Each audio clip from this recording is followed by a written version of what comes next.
E está começando mais uma edição do TV Cidade, da nossa revista eletrônica, com informações, notícias, análise dos fatos e prestação de serviço.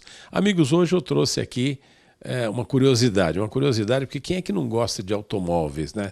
Eu diria que o automóvel é a segunda paixão nacional do brasileiro, né? Realmente caiu no gosto, é uma das maiores frotas de veículos do mundo, as pessoas ficam endividadas para ter um automóvel, acaba sendo prioridade ter um automóvel do que ter uma casa, por exemplo, ao contrário do que acontece no exterior, né?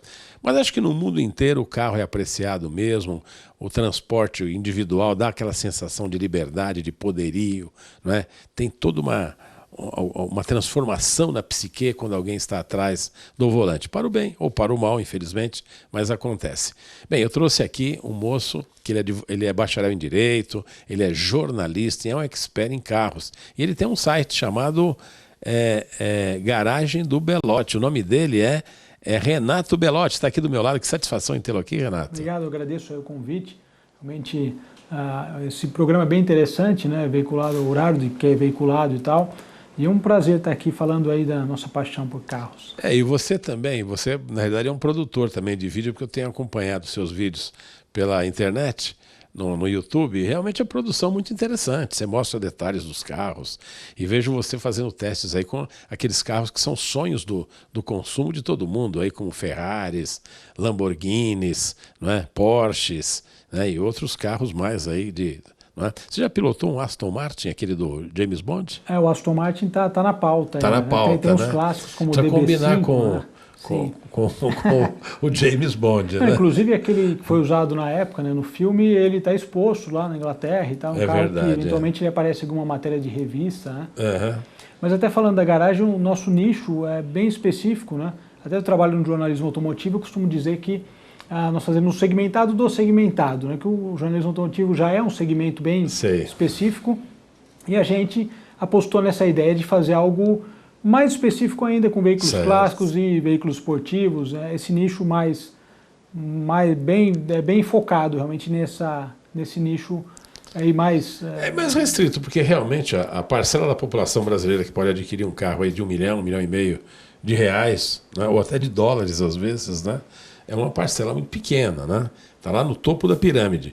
Mas é o sonho de consumo de todo mundo, né? As pessoas idealizam, olha, se um dia eu ganhar na loteria, de repente eu posso comprar um carro desse e tal, né? Esses carros, na verdade, mesmo quem tem uma pequena frota familiar, né? Não são carros para o dia a dia também das pessoas, esses carros, especialmente os esportivos, né?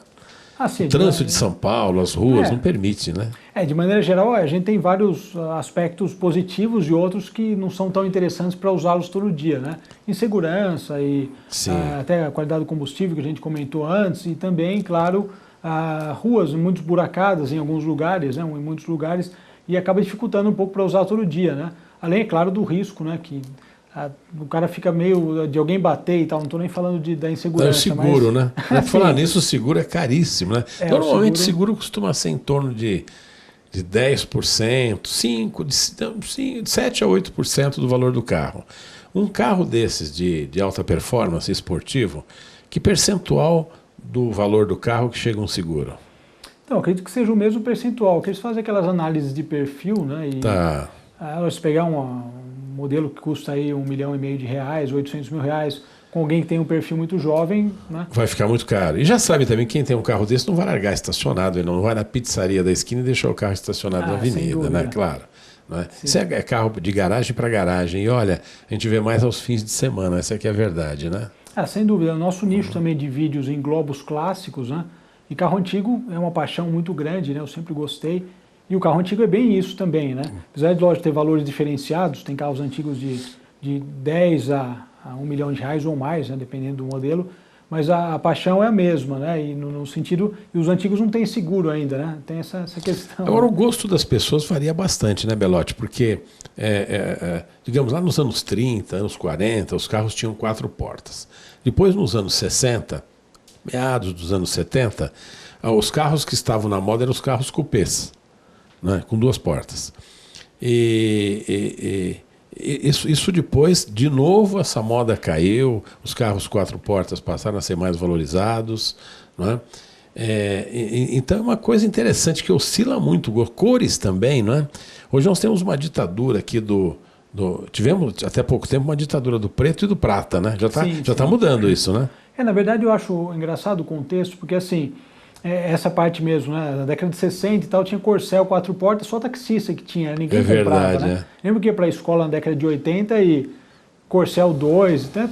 Todos 2 portas, né? Dificilmente alguém comprava um carro 4 portas, né? Até a Caravan, né? Que é um carro que fez muito sucesso aqui, 2 portas somente, né? É bem interessante. Então vai mudando realmente o gosto do público, né? Quanto às cores, eu acho curioso, porque muitos leitores me mandam e-mail, eu quero comprar um carro, estou entre esse ou aquele, né? Mas eu quero comprar um dessa cor que eu vou vender mais fácil e tal. Eu sempre indico, compra o que você gosta, né? Assim, a satisfação de você dirigir um carro da cor que você comprou, a cor que você escolheu, independente do mercado, ela é única. Eu particularmente acho que o gosto vale bastante. Mas varia muito, né? Hoje a cor branca voltou de novo, né? O branco, os carros brancos, que aliás um carro branco, um carro pequeno ou médio na cor branca, dá a impressão que ele cresce, né?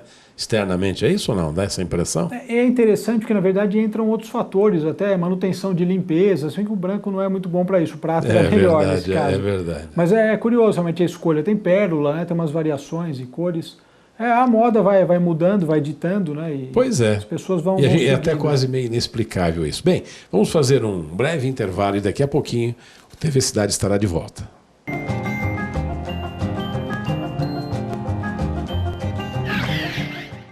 Os agentes de saúde da Prefeitura estão realizando diversas ações de combate à dengue.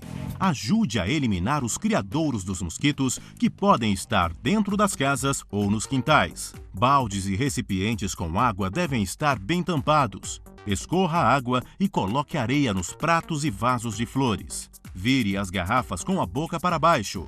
Tampe as caixas d'água. Lave os potinhos dos animais domésticos.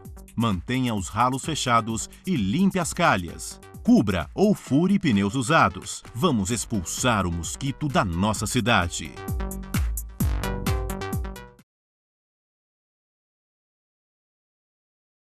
Seu veículo merece o melhor. Lava Jato do Fê. Lavagem simples, lavagem completa, inclusive motor, polimento, cristalização, resina e espelhamento 3M, o único da região. Equipe só com adultos experientes e treinados. Aqui, você é VIP e seu carro é bem tratado. Lava Jato do Fê. Esquina da Avenida Dona Eugênia Machado da Silva com a Avenida São Bento, em Vila Galvão.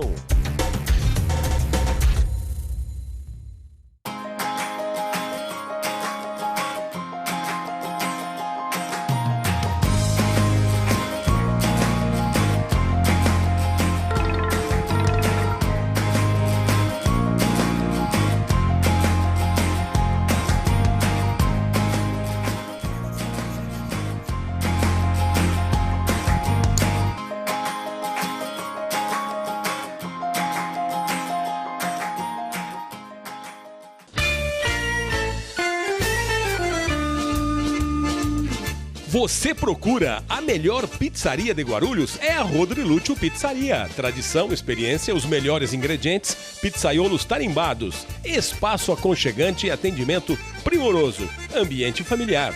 Delivery com 10 automóveis na frota. Pizzas com amplo leque de sabores. Tem calzone e tem a novidade, pizzas e esfirras doces. Rodrilúcio Pizzaria. Fica no Anel Viário em Gopoúva.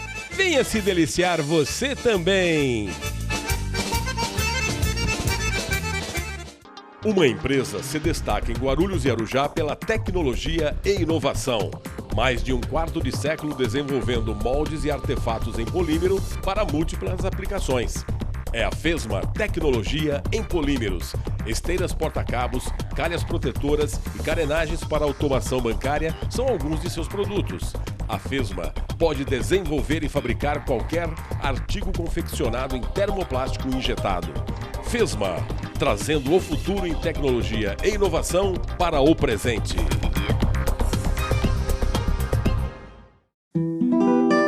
Ajude um autista. É um gesto de amor. Ajude o SIAG a ajudar vários autistas.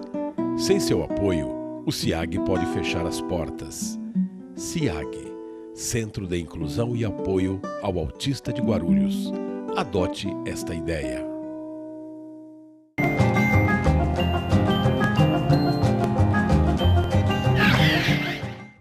Bem, a TV Cidade está de volta e eu aqui estou conversando com um jornalista aqui especialista em automóveis. Aliás, especialista em assuntos automotivos. Não é só automóveis não, porque você escreve também para uma revista de barcos, é isso? Sim, atualmente eu escrevo para a revista Driver desde 2007, já faz um tempinho, e tem uma revista chamada VIP Boat, que é uma revista de barcos, tem uma coluna automotiva lá para falar sobre carros, né? Essa parte toda. Então são duas paixões diferentes, né? O cara gosta de barco e gosta de carro. Né? Porque o automotivo não compreende somente o automóvel, qualquer meio de transporte com motor, né? E no caso os barcos têm motor, estão nessa órbita aí também. Tanto é que pagam um imposto semelhante ao IPVA também. Sim, né? Tem um tipo de IPVA, né?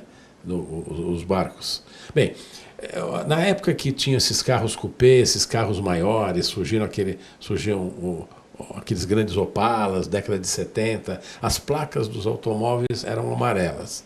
De uns anos para cá elas se tornaram aí quase brancas, é um cinza bem clarinho, e a gente sempre soube que a chamada chapa branca ou placa branca era o carro oficial, né? E tem umas diferenças, porque tem placa verde, placa preta, placa de bronze, é isso ou não? Na verdade a gente tem algumas placas, a placa verde, que é de testing das montadoras, as azuis, os corpos consulares, a placa de bronze, né, que é muito usada pelos desembargadores, prefeituras e tal, a placa branca no caso das autarquias, e a placa preta, que é o nosso assunto predileto, que é usada pelos clássicos que tenham 30 anos ou mais. Então como que funciona?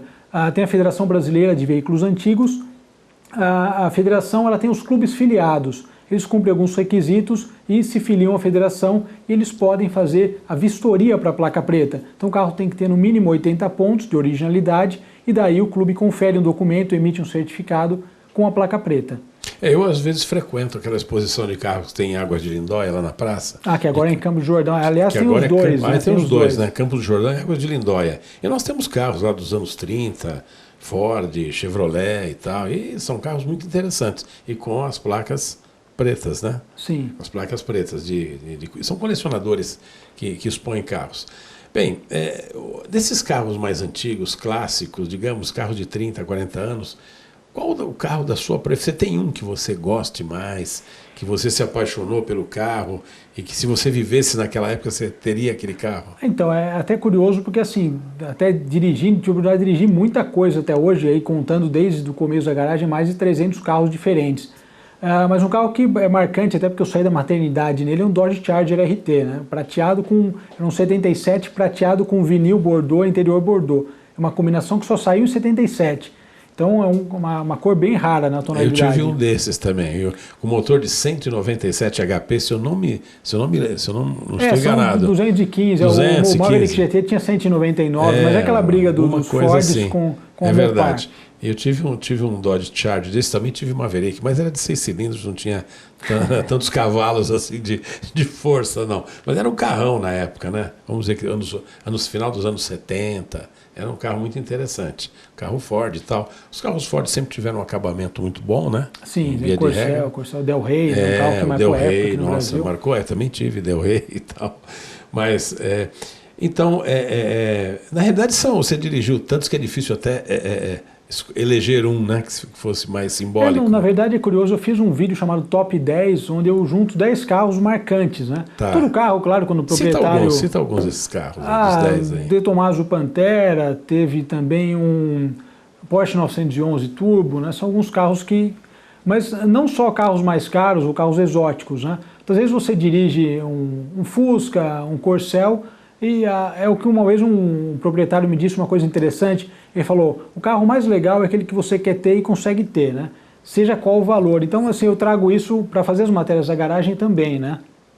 Então a gente dá prioridade para carros diferentes, né? O que interessa é o carro ser diferente ou ter uma história legal e tal, independente até do valor ou do status, o que ele significa, etc. Que legal, gente. Olha que interessante. Bem, vamos falar um pouquinho da garagem do Belotti. Como é que surgiu essa ideia de fazer o programa Garagem do Belotti na web? Foi curioso que eu comecei em 2007, na verdade foi a primeira matéria que eu escrevi, até foi engraçado, foi em 2004, foi sobre os 40 anos do Mustang, né? E depois disso, até escrevi uns artigos jurídicos antes. 2004 em revista. Isso? E daí comecei a escrever, 2005, sobre carro. Daí falei, tem que escrever sobre isso, né? Essa não dá para seguir. Eu tive um 2005, um Mustang 2005. Esses carro fantástico. São belíssimos, realmente.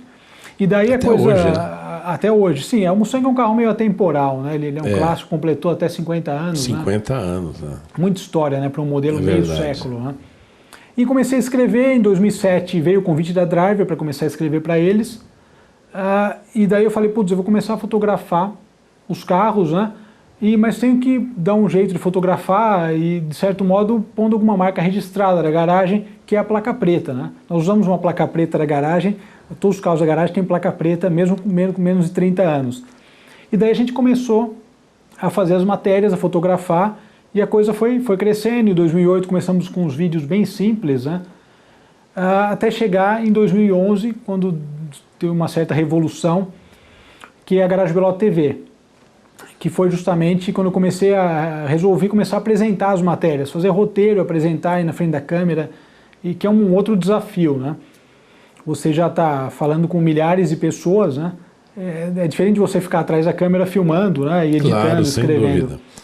E a coisa começou a crescer. Foi um passo bastante grande esse, porque aí realmente fica mais didático, mais vibrante, né? A matéria fica muito mais interessante até. E tem uma história curiosa, a primeira matéria que eu fiz da Garage Belotti TV foi com um Lamborghini, esse carro eu não guiei.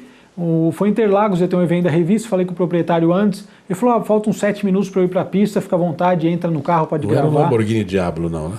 Era um Lamborghini Gallardo. Gallardo, é um grande carro. Sim. Né? E daí foi engraçado que ele falou, fica à vontade, pode gravar, lá vou entrar em 7 minutos na pista. E eu com um texto enorme, fiz um roteiro gigante, cheguei lá, comecei a falar bem nervoso, o primeiro vídeo está bem. Quando eu terminei de gravar, quase lá terminei, tirei o suporte dentro do carro, quando olhei não tinha ligado a câmera. Pois é, são curiosidades do início, né, da garagem do Belotti. Se você tivesse que escolher um carro de design italiano, tirando a Ferrari de lado, né? Você ficaria pegando assim 2 tops no mesmo ano e tal, meu padrão, você ficaria com a Maserati ou com a Lamborghini? É uma escolha até difícil, né? Mas tem a Alfa Romeo também, que eu gosto muito de Alfa Romeo. Né? É uma marca centenária também. É verdade. Até seguindo a tradição italiana familiar, né? A coisa é forte em casa nesse ponto. É verdade. Mas assim, eu acho que, particularmente, eu ficaria com a Maserati, que eu acho que o acabamento da Maserati ele é um pouco mais refinado, né? Mas se fosse um clássico, o Lamborghini Countach seria a minha escolha, sem dúvida nenhuma. Olha que interessante, gente, que é bom gosto, né? Pois é, eu acho que isso deve ser vibrante, né? E como é que esses carros você faz as matérias com carros de colecionadores, com concessionárias, fábricas, como é que é? Como é que é o seu contato? Então, existem algumas marcas aí que nos apoiam cedendo carros, né? A Land Rover, Jaguar, a BMW, a Audi, que eles cedem os carros para a gente fazer as matérias, os carros mais novos, né? Até teve matéria com Jaguar F-Type, Range Rover também, mas a maioria, o carro é cedido justamente pelos proprietários. Pelos proprietários, sim, né? Então, para a gente finalizar esse bloco agora, um Range Rover Evoque, por exemplo, um carro que tem 7 marchas, é isso? São 9 agora. São 9 agora? 9 aumentaram 2? Sim. Nossa, é um carro top esse, né? Sim, um carro que ele consegue misturar on-road e off-road, eu até falei na matéria isso, né? Consegue misturar as duas coisas com perfeição, né? Olha que interessante, olha aí, Range Rover Evoque, hoje os brasileiros... No próximo bloco nós vamos falar das SUVs. Até já, daqui a pouquinho a gente volta.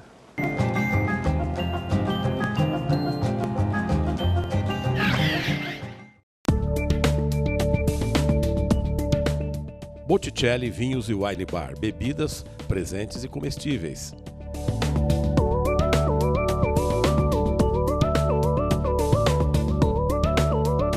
Venha conhecer o nosso restaurante. Buffet no almoço de segunda a sábado. Jantar à la carte todas as noites. Botticelli.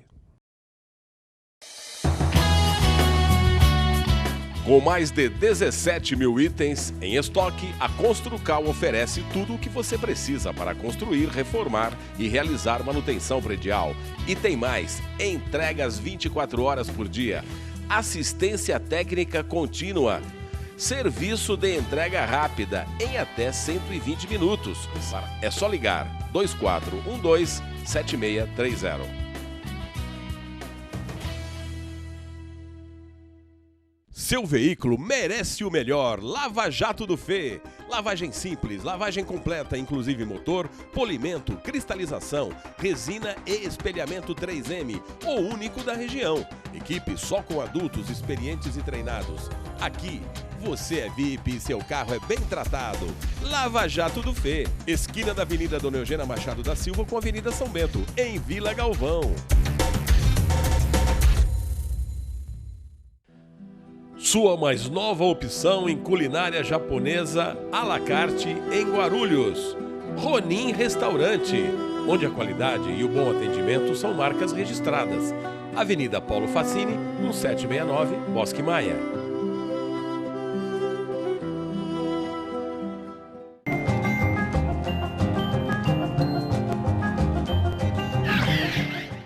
Bem, estamos de volta aqui com o TV Cidade e eu batendo esse papo gostoso aqui com o Renato Belotti, que ele é da Garagem do Belotti, é um jornalista automotivo que conhece tudo sobre automóveis, embarcações e tudo que se move por motor, não é? Agora, Renato, no bloco anterior eu falei das SUVs, das chamadas SUVs, né, que são aqueles veículos utilitários e esportivos ao mesmo tempo, e que são macios, confortáveis, fácil de dirigir, caiu muito no gosto das mulheres até, e dos homens também, porque ele tem uma posição mais alta de dirigir e tal, dá uma certa sensação de segurança, embora sejam maiores do que os carros comuns, mas eles não são tão maiores assim também em termos de espaço. O que explica esse gosto do brasileiro e das brasileiras pelas SUVs? Então, a gente começou falando até há pouco das mudanças, né, do cupê, do quatro portas, da perua. A perua teve uma fase bem conhecida aqui no Brasil dos anos 70 e 80, né, até a década de 90, Santana Quantum e tal. É verdade. E as SUVs elas chegaram em mais uma onda aí de preferência do público, né?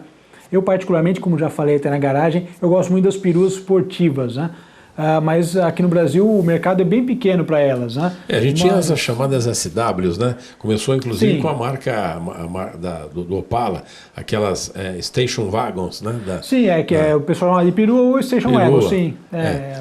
Então isso mudou, agora tem as SUVs. Tanto, não dá para explicar muito, não. Talvez em função até da ergonomia, posição alta de dirigir, eu acho que assim, dá um certo ar de robustez. Sim, eu acho que aquela questão é uma soma de fatores. A moda que vem para as SUVs, para as mulheres, sem dúvida, elas se sentem mais seguras, no trânsito também, ela é mais alta, você consegue viajar, você tem mais conforto, mas né, de forma geral é um carro que te dá outro espaço interno para levar coisa em porta-mala e tal.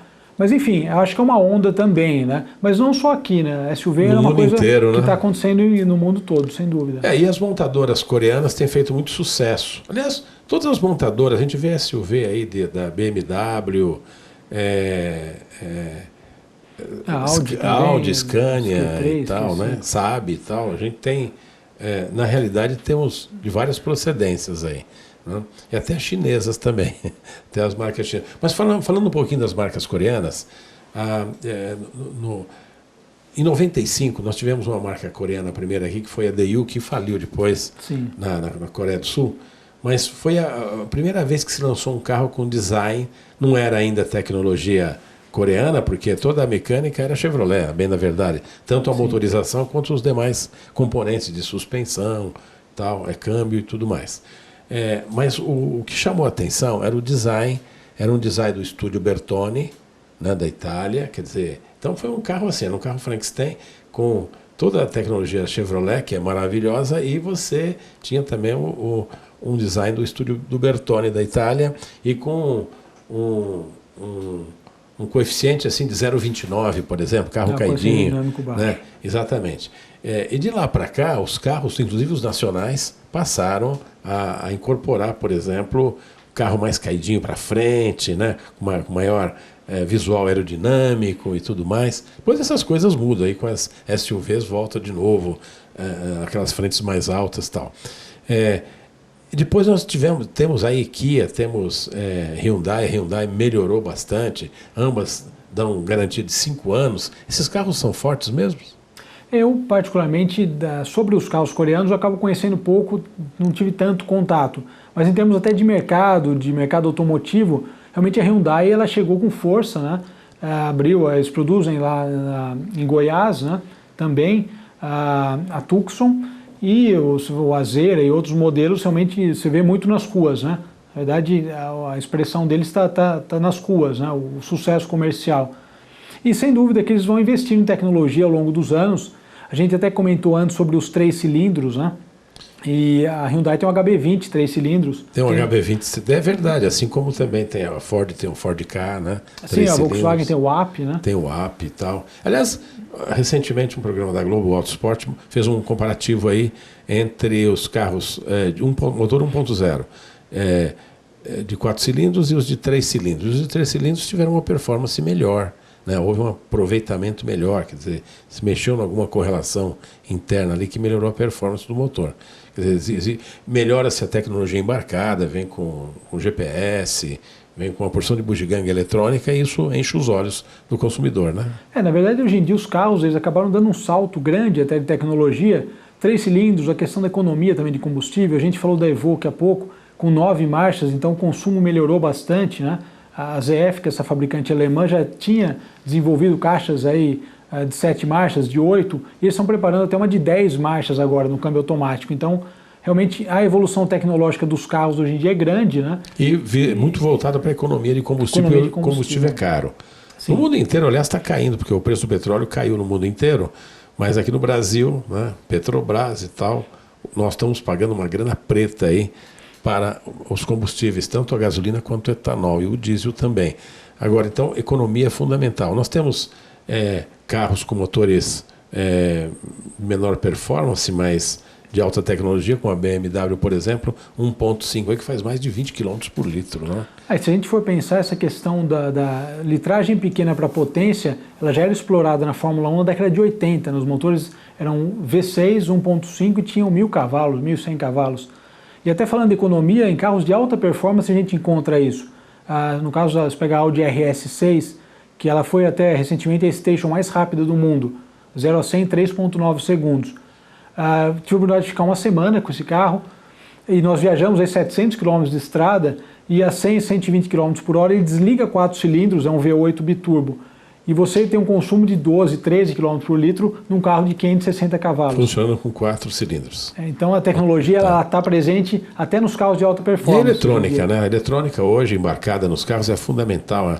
O advento da injeção eletrônica, em princípio, e hoje tudo chipado, com computador de bordo e tal. E ainda nós temos aqui no Brasil, é uma tecnologia que custa caro ainda, mas aqui a tecnologia dos híbridos, né, aquele carro que tem um motor a combustão e um motor elétrico, aqui no Brasil eles custam muito caro ainda, né? Mas a BMW tem o i3, tem o i8, né? A Toyota também tem o Prius, mas são carros que o custo aqui no Brasil é muito alto e ele acaba não sendo vendido como poderia ser, né? O mercado não cresce tanto. Tá, nós falamos dos carros da Hyundai, por exemplo, eles têm um estilo único hoje de escultura fluida em termos de design. E agora, em termos de estúdio, por exemplo, de concepção de carro, Pininfarina ainda está no topo, na Itália? Sem dúvida, a Pininfarina, que fez, aliás, quase todos os carros da Ferrari, né? A Bertone fez uma Ferrari só. Então, se a gente falar de estúdio, realmente os italianos eles têm esse dom de arte nas mãos. Bom gosto, né? Sem dúvida. Automóvel lá, aliás, automóvel em italiano é máquina, né? É máquina, é bem isso. Belotti, chegamos ao final do nosso programa, fico muito feliz com a sua presença aqui, a gente levando curiosidades aqui para o nosso telespectador, já mostramos cenas aqui da garagem do Belotti aqui, não é? Muito interessante, aliás, vocês fiquem com nós estamos colocando aqui o site da garagem do Belotti, frequentem, é interessante, ok? Muito obrigado. Muito obrigado, agradeço o convite, até mais. É o TV Cidade e fique com a programação aqui da TV Guarulhos, até amanhã, se Deus quiser.